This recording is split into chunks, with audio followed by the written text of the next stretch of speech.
যদি কেউ আজকে 50টা মিষ্টি 10 মিনিটে খেয়ে কমপ্লিট করতে পারে তাহলে আমি তাকে দেবো 1000 টাকা। চ্যালেঞ্জটা নিয়ে অনেকের কাছে গেছিলাম, কিন্তু 10 মিনিটের মধ্যে খেতে হবে শুনে অনেকে রাজি হচ্ছিল না। অনেকে আবার পেট ভরা বলেও চ্যালেঞ্জটাকে রিজেক্ট করে দিচ্ছিল। তারপর আমি এমন একজনকে পেলাম যাকে দেখে বোঝা যাচ্ছিল চ্যালেঞ্জটা কমপ্লিট করতে পারবে, কিন্তু সে হয়তো তার বাবুর সাথে একটু বিজি ছিল। तू मेरे से प्यार करती है या नहीं करती, ये बता दे तू, तेरा मेरे से प्यार है या नहीं। এরপরে ওকে চ্যালেঞ্জটা খুলে বলতে ও একবারে রাজি হয়ে গেল।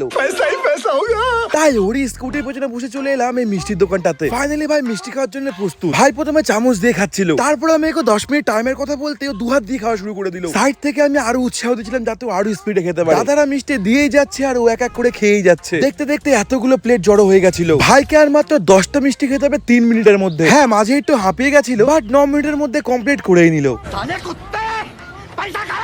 ভাবতে পারিনি কেউ 10 মিনিটের মধ্যে 50টা মিষ্টি খেতে পারবে। তারপর আর কি দেখতে দেখতে আমার 1000 টাকা বাঁশ হয়ে গেল।